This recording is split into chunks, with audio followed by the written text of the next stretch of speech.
Hello champions, welcome to the class. আজকে অনেকদিন পর আরো একবার নিয়ে এসেছি তোমাদের জন্য ইংরাজি ক্লাস। ইংরাজির আজকে কিন্তু ক্লাস থাকছে না। তোমরা জানো, তোমরা যারা এইচএস অ্যাসপিরেন্ট, তোমাদের জন্য জীবনের সব থেকে বড় আরো একটা পরীক্ষা আসতে চলেছে। আর মাত্র কটা দিনই বাকি। তো এই সময়টাকে কাজে লাগাতে হবে এবং তোমাদের মাথায় যে প্রশ্নটা সবসময় ঘোরে যে ম্যাডাম আমরা এক্সামে কমন পাবো কিনা, এই কমন পাওয়ার চক্করেই কিন্তু তোমাদের মাথায় সবসময় ঘুরতে থাকে সাজেশন দরকার। হ্যাঁ, তো এই লাস্ট মিনিট সাজেশন বলতে পারো, সেই সাজেশনের ক্লাস নিয়ে এসেছি আজকে। আজকের সাজেশন যদি তোমরা ফলো করো, দেখতেই পাচ্ছ বোর্ডে অলরেডি লিখে দিয়েছি কিছু এক্সাম রিলেটেড যা যা আমাদের পড়তে হবে, সেই চ্যাপ্টার বেসিসে কিন্তু সাজেশন আমি দিয়ে দিয়েছি। তো সেই সাজেশন যদি তুমি ফলো করো তাহলে কিন্তু আমি বলতেই পারি যে 80 to 90% কমন কিন্তু তোমরা এই সাজেশন দেখে অবশ্যই পেতে পারো। তাই মিস করবে না, পুরোটা কিন্তু অবশ্যই দেখো। আর চ্যানেলে যদি প্রথম হয়ে থাকো অবশ্যই চ্যানেলটাকে সাবস্ক্রাইব করতে ভুলো না। ক্লাস ভালো লাগলে বন্ধুদের সাথে শেয়ার করো, কমেন্ট করে জানাও তোমার কেমন লাগলো, সাজেশন গুলো কমন পেলে কিনা সেটাও কিন্তু আফটার এক্সাম অবশ্যই জানিও। এবং কিসের উপরে ক্লাস দেখতে চাইছো, পার্টিকুলার কোন চ্যাপ্টার নিয়ে ডিসকাস করলে তোমাদের ভালো হয়, সেই সবকিছু কিন্তু কমেন্ট করে জানিও। ওকে, আর দেরি করবো না, চলো আমরা ঝটপট চলে যাবো সাজেশনে। দেখো, আমাদের কিন্তু প্রোজ 4টে পড়তে হয়, পোয়েম 4টে পড়তে হচ্ছে, মানে 4টে থেকে 4টে প্রশ্ন দেবে এক্সামে, এবং আমাদের ওখান থেকে কটা অ্যাটেন্ড করতে হবে? অনলি দুটো অ্যাটেন্ড করতে হবে, ঠিক আছে? তো আমি বলবো যদি সেফ সাইড খেলো তাহলে 3টে পড়ে যাও, 3টে করে প্রোজ পড়ে যাও, 3টে করে পোয়েম পড়ে যাও, এবং সেখান থেকে তুমি পেয়ে যাচ্ছ। আর যদি মনে করো যে না আমি দুটো করেই ভালো করে পড়বো, তাহলে তো ওয়েল অ্যান্ড গুড। তুমি দুটো করে প্রোজ ভালো করে পড়ে যাও, দুটো করে পোয়েম ভালো করে পড়ে যাও, এবং সেখান থেকে যে কোনো আনসার, তুমি যদি নিজের ওপর একটা কনফিডেন্ট থাকে না আমি নিজে দুটো পড়ে গেছি এবং এই দুটোর মধ্যে থেকে যে কোনো আনসার খুব ইজিলি লিখতে পারবো, তাহলে অবশ্যই সেটাই করো, ঠিক আছে? তো চলো আজকে আমি দেখে নিচ্ছি প্রোজের মধ্যে যেটা আমাদের বাদ দেওয়া চলবেই না, সেটা হচ্ছে আইস হ্যাবিট। আইস হ্যাবিট কিন্তু বাদ দেওয়া যাবে না, এটা রাস্কিন বন্ডের আইস হ্যাবিট রয়েছে। এবার দেখো এখান থেকে আমাদের কি কি পড়তে হচ্ছে। খুব খুব ইম্পর্টেন্ট কোয়েশ্চেন সেটা হচ্ছে the man who had entered the compartment broke into my reverie. এই কোয়েশ্চেনটা কিন্তু ভেরি ভেরি ইম্পর্টেন্ট। বলছে what was the reverie, who broke it and how was it broken. দেখো এটা কিন্তু আমি বলতে পারি এটা বড় কোয়েশ্চেন নয়, মানে 6 নম্বরের ডিরেক্ট কোয়েশ্চেন কিন্তু নয়। দেখো ভেঙে ভেঙে কোয়েশ্চেন করা আছে, 3+1+2, মানে শর্ট কোয়েশ্চেন বলতে পারো। তো একদম টু দ্য পয়েন্ট কিন্তু আনসার লিখতে হবে নাম্বার স্কোর করার জন্য। ওকে, নেক্সট চলে আসো। এখানে বলছে I am not nearly as attractive travelling companion as the one who has just left. এটাও খুব ইম্পর্টেন্ট একটা প্রশ্ন এখানেও রয়েছে। বলছে who said this to whom, who has just left, what was the response of this person spoken to. এখানেও দেখো 2+1+3। আচ্ছা, নেক্সট দেখো কোয়েশ্চেন নাম্বার 3তে আসো। এখানে বলছে she had beautiful eyes but they were of no use to her. এটাও আরো একটা ইম্পর্টেন্ট প্রশ্ন বলতে পারো। এই লাইন তুলে কোয়েশ্চেন করেছে, who said this to whom and whose eyes are referred here, why were the eyes useless to her, and explain the irony of the situation. 2+1+1+2 এরকম ভাবে ভেঙে ভেঙে কিন্তু কোয়েশ্চেন। আমি তোমাদেরকে বলবো ডিরেক্ট যদি 6 নম্বরে কোয়েশ্চেন আসে, আমি বলবো সেটাকে অ্যাভয়েডই করো, বেশি মার্কস কিন্তু ওটাই ওঠে না। whereas তুমি যদি এরকম পার্ট মার্কিং করা যে কোয়েশ্চেন গুলো আছে সেগুলোতে আনসার করো, তাহলে কিন্তু বেশি মার্কস তুমি ক্যারি করতে পারবে, ঠিক আছে? আরো একটা প্রশ্ন লিখেছে দেখো, yes this is the best time. এই লাইনটা বলছে who said this to whom, what was the best time, how was the speaker justify the remark. এটাও আরো একটা ইম্পর্টেন্ট প্রশ্ন।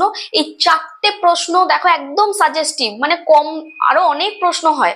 তো আমি কিন্তু তোমাদের সাজেশনের জন্য খুব ইম্পর্টেন্ট যেগুলো মিস করাই যাবে না, সেই রকমই 4টে প্রশ্ন নিয়ে এসেছি। এবার তোমাদের মধ্যে অনেকেই বলে থাকো ম্যাডাম এর থেকেও কম করো। দেখো এর থেকে কিন্তু আর কম হয় না। তবু আমি তোমাদের জন্য যদি বলে থাকো যে আরো এদের 4টের মধ্যেও ইম্পর্টেন্টের থেকেও ইম্পর্টেন্ট কোনটা, আমি বলবো এই 1, 2, 3 একদমই মিস করবে না। এই 1, 2, 3 is the most important question. 4টা তবু দেখে যাও, ঠিক আছে, বাট 1, 2, 3টা একদম মিস করাই যাবে না।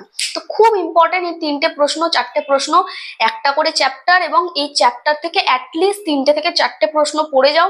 আমি ট্রাই করছি, তোমাদের অনেক অনেক প্রশ্ন হয়, বাট অত প্রশ্নতে না গিয়ে খুব ইম্পর্টেন্ট প্রশ্নগুলি তোমাদের কাছে তুলে দেওয়ার, যাতে করে তোমাদের পড়তেও সুবিধা হয় এবং তোমরা কিন্তু অবশ্যই কমন পাও, সেই জায়গাকে মাথায় রেখে কিন্তু এগুলো করা হচ্ছে, ঠিক আছে? তো এই গেল আইস হ্যাবিট। চলো নেক্সট আমরা দেখে নিই 3 কোয়েশ্চেন থেকে কি কি ইম্পর্টেন্ট সাজেশন রয়েছে, যেগুলো আমাদেরকে অবশ্যই অবশ্যই পড়তে হবে, ঠিক আছে? আরেকটা কথা বলে রাখি, 3 কোয়েশ্চেন কিন্তু বাদ দেওয়া যাবে না। খুব ইম্পর্টেন্ট একটা চ্যাপ্টার, এবং এই চ্যাপ্টারটা কিন্তু বাদ দেবে না। কেন বলছি? এখান থেকে 3টে কোয়েশ্চেন পড়লেই কিন্তু কমন পেয়ে যাবে। কেন বলছি? কারণ এই 3টে কোয়েশ্চেনের মধ্যে অনেক অনেক প্রশ্ন লুকিয়ে আছে। একটা কোয়েশ্চেন হচ্ছে হোয়াট আর দ্য কোয়েশ্চেন্স, 2 নম্বর হচ্ছে হোয়াট আর দ্য আনসার্স, কি কি আনসার ছিল, কি কি কোয়েশ্চেন ছিল, দুটো হয়ে গেল। আর একটা হচ্ছে কার কাছে কনসাল্ট করতে গিয়েছিল এবং কেন, এবং সেখান থেকেও কিভাবে আনসার পেলো। এই 3টে প্রশ্ন পড়ে নিলেই না এই 3 কোয়েশ্চেন কমপ্লিট, ঠিক আছে? তাহলে 3 কোয়েশ্চেন কিন্তু মিস করা যাবে না, ঠিক আছে? চলো এবার একটু আমরা দেখে নিই। দেখো খুব ইম্পর্টেন্ট কোয়েশ্চেন, ভেরি ভেরি, দেখো পরীক্ষা এসে গেছে অলরেডি, হয়তো এসে তুমি খাতা খুলছো, কোয়েশ্চেন পেপার খুলছো, দেখতে পাচ্ছ এই কোয়েশ্চেনটা এসে বসে আছে। খুব ইম্পর্টেন্ট প্রশ্ন, that is forgive me, who said this to whom and what did the Tsar do when he gained him as a friend, what was the commitment given by the speaker, আর একটা হচ্ছে why did he ask forgiveness। এ দেখো ভেঙে ভেঙে question রয়েছে, 2 + 1 + 1 + 2 এরকম ভাবে কিন্তু প্রশ্ন আসতে পারে, খুব ইম্পর্টেন্ট প্রশ্ন, আমি এটা বলবো। নেক্সট বলছে you have already been answered, এই যে বললাম কে কাকে কোয়েশ্চেন করেছে, আনসারটা কি, when did the speaker say this, কখন এই কোয়েশ্চেনটা করেছে, আর how had the person spoken to been answered। তো এই কোয়েশ্চেনটাও কিন্তু ভেরি ভেরি ইম্পর্টেন্ট, খুব ইম্পর্টেন্ট প্রশ্ন এই দুটো।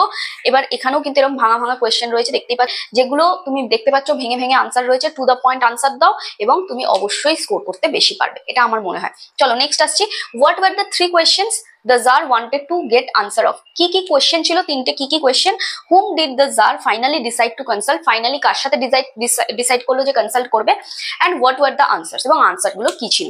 তো এটাও আরো একটা ইম্পর্টেন্ট প্রশ্ন, ঠিক আছে? তো দেখতেই পাচ্ছ খুব ইম্পর্টেন্ট যে তিনটে প্রশ্ন কিন্তু অনেক হয়, বারবারই বলছি, কিন্তু তার মধ্যে থেকেও কিন্তু তোমাদের জন্য নিয়ে এসেছি একদম এক্সাম পার্সপেক্টিভকে মাথায় রেখে, যেগুলো কম পড়বো বাট নাম্বার পাবো, তো সেই জায়গাকে মাথায় রেখে কিন্তু এইরকম তিনটে কোয়েশ্চেন, প্রত্যেকটা চ্যাপ্টার থেকে 3টে থেকে 4টে কোয়েশ্চেন পড়ে যাও, ইজিলি কমন পাবে, এটুকু আমি বলতে পারি, ঠিক আছে? তো দেখো আরো একটা ইম্পর্টেন্ট চ্যাপ্টার যেটা হচ্ছে থ্যাংক ইউ ম্যাম, এটাও যদি মনে করো সেফ সাইডের জন্য পড়তে চাইছো, 3টে প্রোজ পড়ে যেতে চাইছো, তাহলে অবশ্যই এই থ্যাংক ইউ ম্যামটা পড়তে পারো। আমি বলবো যে এই কোয়েশ্চেনটা, 1 নম্বর যে কোয়েশ্চেনটা দেখতে পাচ্ছ, হয়তো পরীক্ষার খাতায় এসে বসে আছে, এই question is very very important. বলছে it's a more sun, who is the speaker, what was offered by the speaker to the listener, what picture of the speaker's character is revealed, মানে এখানে স্পিকারের ক্যারেক্টার বলতে Mrs জোনসের character লিখতে হবে, এবং এই Mrs জোনসের character থেকে কি কি জানতে পারা যাচ্ছে, এর মধ্যে যে মাতৃত্ববোধ, যে মাদারহুড ফিলিংস আসছে, সেই জিনিসটা কিন্তু এখানে লিখতে হবে। অথবা দিয়ে অর দিয়ে এইভাবেও আসতে পারে, কোয়েশ্চেনটা ঘুরিয়ে ডিরেক্ট হয়তো এরম এলো না, হয়তো ঘুরিয়ে এরম দিল, how did Mrs Jones behave with Roger when they are arrived home, অথবা হতে পারে what are the ways by which the lady reformed Roger. তুমি দেখতে পাচ্ছ এই কোয়েশ্চেনটা এসছে, কিন্তু আমরা পড়ে গেছি মিসেস জোনসের ক্যারেক্টার, মানে হার মাদারহুডের যে ব্যাপারটা, সেই ব্যাপারটা পড়ে গেছি, কিন্তু হঠাৎ করে কোয়েশ্চেনটা এরম দিয়ে দিচ্ছে, আরে একই তো কোয়েশ্চেন, জিনিসটা একটু ঘুরিয়ে দিয়েছে, কিন্তু আনসার তো একই হবে, সেম হবে আনসার, ঠিক আছে?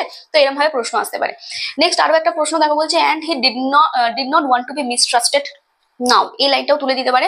এখানে বলছে who is referred to as he বলতে কাকে বোঝানো হচ্ছে, whose trust did he want to gain and why did he want to be trusted and how, ঠিক আছে? তো এইভাবেও কিন্তু এই দুটো প্রশ্ন আমি মনে করি সব থেকে ইম্পর্টেন্ট, যেটাকে একদমই মিস করা যাবে না। থ্যাংক ইউ ম্যাম থেকে দুটো প্রশ্ন অ্যাটলিস্ট পড়ে যেও, ঠিক আছে, ফর দ্য সেফ সাইড। চলো নেক্সট হচ্ছে আমাদের পোয়েম। আমরা জানি পোয়েমও কিন্তু 4টে আসবে, 4টে পোয়েম থেকে 4টে কোয়েশ্চেন, এবং সেখান থেকে আমাদের যে কোনো দুটো অ্যাটেন্ড করতে হবে। তো সেফ সাইডের জন্য আমি বলবো 3টে দেখে যাও, আর যদি মনে করো আমি দুটোই খুব ভালো করে দেখবো, তাহলে তো ঠিকই আছে। ওকে, তো চলো অন কিলিং আ ট্রি, এটা কিন্তু মিস করা যাবে না, এটা কিন্তু খুব ভালো করে পড়বে। দেখো অন কিলিং আ ট্রি থেকে 3টে কোয়েশ্চেন খুব ভালো করে পড়ে নেবে। এক হচ্ছে কিভাবে গাছটা বেড়ে উঠেছিল, the growth of the tree, 1। 2 নম্বর হচ্ছে কিভাবে গাছটাকে কাটা হয়েছিল, কিভাবে গাছটার যে প্রসেসটা, যেভাবে গাছটাকে কাটা হচ্ছে সেটা। আর 3 নম্বর হচ্ছে তার টাইটেল বা ম্যানস ক্রুয়েলটি, মানে মানুষের যে ক্রুয়েলটি বা ভায়োলেন্স ওভার দ্য নেচার, সেই জিনিসটা কিভাবে ফুটে উঠেছে এই পোয়েম থেকে, সেটা জানতে হবে, ঠিক আছে? তো এই 3টে কোয়েশ্চেন করো, সেফ সাইডের জন্য খুব ইম্পর্টেন্ট, এবং তুমি কমনও পেয়ে যাবে। তবু আমরা দেখে নিই, এখানে বলছে it has grown slowly out of its leprous hide sprouting leaves. দেখো বলছে what does the expression leprous hide mean, what does the line signify, what grow from it and bring out the identity of the line.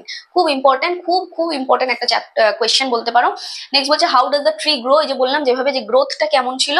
অথবা তুমি এটাও দেখে দিতে পারো যে the title of the poem, যদি টাইটেল দেয় তাহলে তো লিখছই, টাইটেল মানে টোটালটাই লিখতে হবে, গাছটা বেড়ে ওঠা থেকে গাছটা কিভাবে কাটা হচ্ছে, এবং তার মধ্যে দিয়ে ঘুরিয়ে কোয়েশ্চেনটা এইভাবেও আসতে পারে, how man's cruelty or violence towards the nature has শোন ইন দিস পোয়েম। এইভাবেও কিন্তু কোয়েশ্চেনটা ঘুরিয়ে আসতে পারে, মিনস টোটাল তোমাকে টাইটেলটাই লিখতে হবে, জাস্টিফাই করতে হবে, ঠিক আছে? On killing a tree total টাইটেলটাই তোমাকে জাস্টিফাই করতে হবে। তো কোয়েশ্চেনটা ঘুরিয়ে দুরকম ভাবে আসতে পারে। আমি বলবো খুব ইম্পর্টেন্ট এই 3টে চ্যাপ্টার, মানে 3টে কোয়েশ্চেন এই চ্যাপ্টার থেকে একদমই মিস করবে না, খুব ভালো করে দেখে যাও, 3টে কোয়েশ্চেনই খুব ভালো করে দেখে যাও, একটা না একটা তো অবশ্যই তুমি কমন পেয়েই যাবে, ঠিক আছে? চলো এরপরে আরো একটা চ্যাপ্টার, যেটা আমি বলবো, দেখো অ্যাসলিপ ইন দ্য ভ্যালিটাকে অ্যাভয়েড করারই চেষ্টা করবে, কারণ এখান থেকে হয়তো মার্কস খুব একটা বেশি আসবে না, বা শ্যালাই কম্পেয়ার দিয়ে এটাকেও কিন্তু অ্যাভয়েড করার চেষ্টা করবে আমি বলবো। তবু যদি তোমরা সেফ সাইডের জন্য পড়তে চাও, তাহলে আমি বলবো ঠিক আছে, অ্যাসলিপ ইন দ্য ভ্যালিটা পড়ে রাখতে পারো, আর পোয়েট্রি অফ আর্টটাও কিন্তু পড়তে পারো এর সাথে, ঠিক আছে? তো চলো পোয়েট্রি অফ আর্ট থেকে কি কি কোয়েশ্চেন আসছে একটু দেখে নিই। খুব ইম্পর্টেন্ট, এই 1 নম্বর প্রশ্নটা ভেরি ভেরি ইম্পর্টেন্ট, এসে গেছে হয়তো পরীক্ষায়।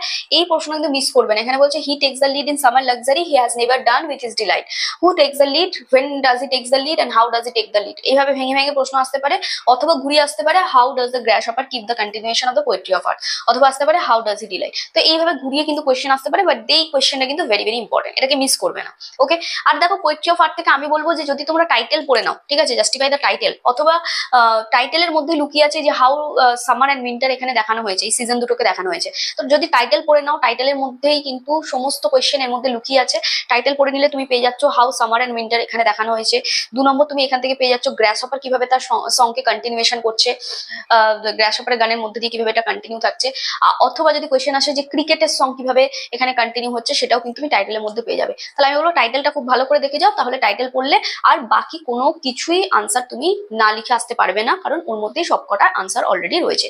এবং যদি মনে করো যে এই কোয়েশ্চেন আমি বলবো খুব ইম্পর্টেন্ট, এটা কিন্তু রেডি করে দিয়ে যাও। ঠিক আছে, তো আমি দুটো বলে দিলাম, এক হচ্ছে অন কিলিং আ ট্রি, আর একটা হয়ে গেল তোমার এই দ্য পোয়েট্রি অফ আর্ট। এছাড়াও যদি তুমি মনে করো আরো একটা আমি সেফ সাইডের জন্য পোয়েম পড়ে যাবো, তাহলে আমি বলবো অ্যাসলিপ ইন দ্য ভ্যালিটা পড়ে যাও। তো অ্যাসলিপ ইন দ্য ভ্যালি থেকে কেমন কি প্রশ্ন আসতে পারে চলো একটু দেখে নিই। Asleep in the valley suggestive questions. Okay, so safe সাইডের জন্য অ্যাসলিপ ইন দ্য ভ্যালি তোমরা দেখতে পারো, খুব খুব important. Asleep in the valley থেকে হয়তো পরীক্ষায় এসে বসে আছে, এই কোয়েশ্চেনটা ইজ ভেরি ভেরি ইম্পর্টেন্ট, একদম মিস করবে না। এখানে বলছে in his sides there are 2 red holes, who is the person referred here, what do they signify, what attitude of the poet poet to the world is reflected here, 1 + 2 + 3 এভাবে ভেঙে ভেঙে question আসতে পারে। তো ভেরি ইম্পর্টেন্ট এই কোয়েশ্চেনটা। আচ্ছা, এখানে এই কোয়েশ্চেন নাম্বার 3টাও তোমরা দেখতে পারো, এটাও ইম্পর্টেন্ট একটা কোয়েশ্চেন। বলছে he smile is like an infant, who smile is referred here, why is it compare to that of an infant, ইনফ্যান্টের সাথে কেন তুলনা করছে, আর বলছে how does the nature treated him. তো এই কোয়েশ্চেনটাও ইম্পর্টেন্ট। অথবা তুমি আরো একটা কোয়েশ্চেন দেখে নিতে পারো, যেটা হচ্ছে describe it is an anti war poem, অথবা ফিউটিলিটি, ঘুরিয়ে কোয়েশ্চেন আসতে পারে যে ফিউটিলিটি অফ দ্য ওয়ার্ড, অথবা কেন এটাকে অ্যান্টি ওয়ার পোয়েম বলছে। তো যাই বা টাইটেলও যদি বলো, তাহলেও যদি এটা এখানে ঘুরিয়ে কোয়েশ্চেন আসতো title, what is the title of the poem, তাহলেও কিন্তু সেম ঘুরিয়ে জিনিসটা একই হবে answer. Asleep in the valley as an anti war poem, futility of the world, title, তো সবকিছুই কিন্তু ওয়ার্ড রিলেটেড যা কিছু আছে বা সোসাইটি রিলেটেড, তাহলেও কিন্তু এই অ্যান্টি ওয়ার পোয়েমটাই আনসার হবে। ঠিক আছে, তো এই 3টে কোয়েশ্চেন কিন্তু একদম মিস করবে না, এই 3টে কোয়েশ্চেন ভেরি ভেরি ইম্পর্টেন্ট। 1 নম্বরটা এর মধ্যে সব থেকে বেশি ইম্পর্টেন্ট। ঠিক আছে, তো চলো এই হয়ে গেল আমাদের প্রোজ অ্যান্ড পোয়েম, যেগুলো আমি বললাম। তোমরা যদি চাও 2টো করে পড়তে পারো, যদি সেফ সাইডের জন্য চাও তাহলে 3টে করে পড়ে যেতে পারো।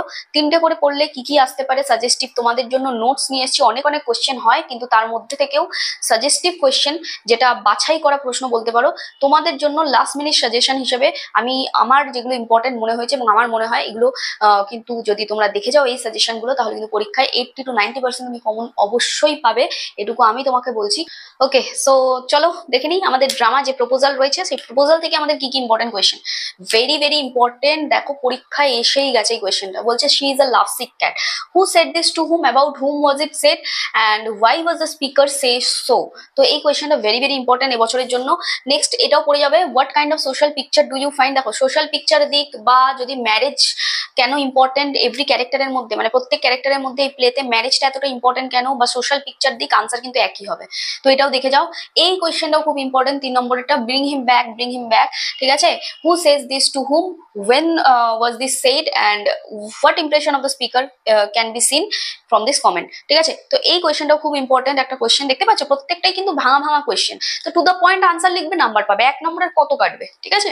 এবং এই বছরের জন্য ইম্পর্টেন্ট ক্যারেক্টার, কারণ আগের বারে কিন্তু ডিরেক্ট ক্যারেক্টার তুলে কিন্তু কোয়েশ্চেন দেয়নি, ঘুরিয়ে কোয়েশ্চেন দিয়েছিল। তো এইবারে আমরা এই লোমোভ আর নাতালিয়ার ক্যারেক্টারটা একটু ভালো করে দেখে যাবে।